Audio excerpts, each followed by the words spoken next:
bumaba ang bilang ng mga naputukan ngayong bagong taon kumpara nung nakarang taon. Ayon yan sa DOH, nasa 351 ang firecracker-related injury sa bansa kumpara sa mahigit 500 kaso na naitala nila nung nakarang taon. Mula yan sa kanilang datos nitong alas 6 ng umaga.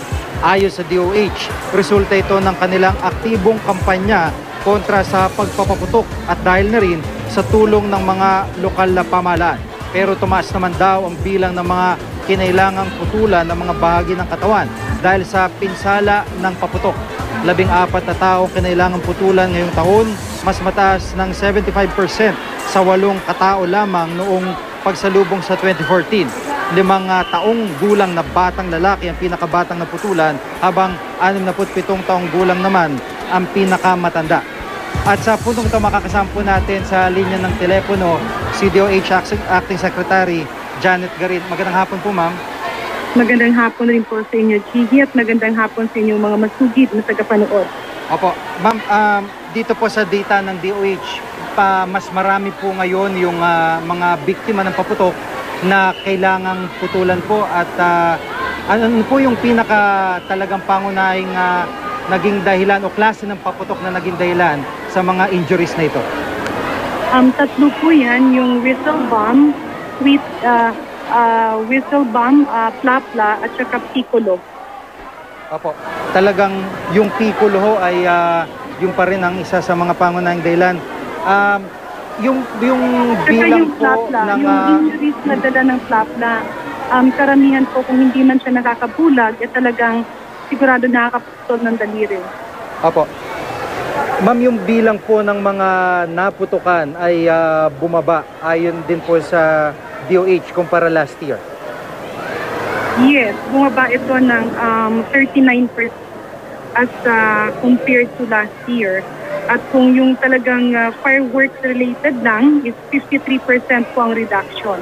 Balit yun nga ang sabi namin is we are collating all data and analyzing it now para maging basihan ng joint effort hindi lang po ng DOH pati na po ng PNP at ng Bureau of Customs at iba pang kaakibat nating ahensya na tulong-tulong nga na pinuksa yung mga epekto ng mga bawal na paputok. Opo. Ma'am, tama ho bang sabihin na yung bulto ng bilang ng mga biktima ay sumipa pag sapit po nung malapit na talaga yung alas 12 ng hating gabi?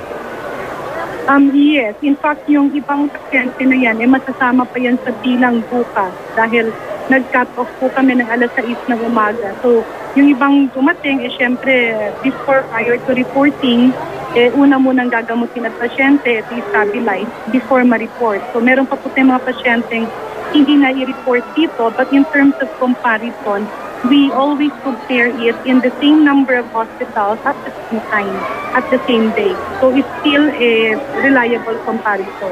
Opo. Sa ngayon po, ma'am, yun po yung binabanggit nyo, no? Hindi pa final itong mahigit sa 300 na bilang ng DOH dahil meron pa pong ibang, kasi nag-cut off po kayo kanina umaga, ano po? Yes, alas 6 na umaga. So patuloy po yung ating pag-report hanggang sa January 5.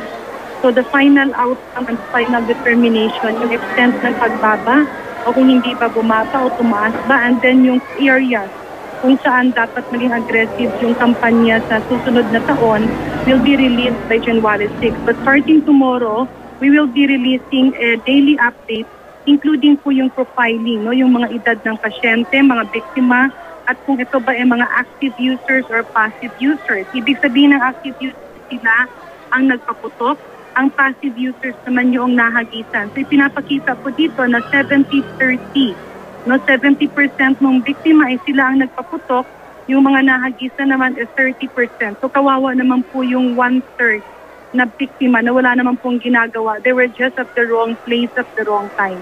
Opo.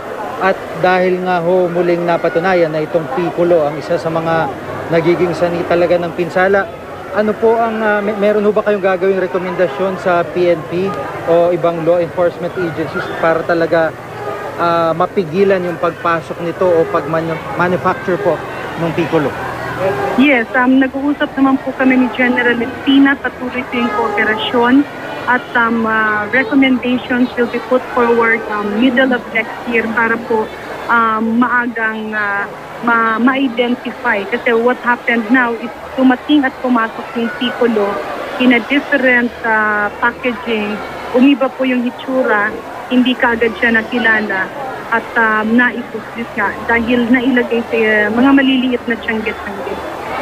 Oo nga po, yung kung dati talagang lantad na Piccolo nakikita ng mga tao, sa taong ito, great bawang yung mga pakete na nakita po sa mga raid ng mga pulis, particular po sa Maynila. So, isa po ito sa mga imo-monitor nyo, yung packaging din ng malaman agad yung kung ano po ang pangalan na ibibigay nila.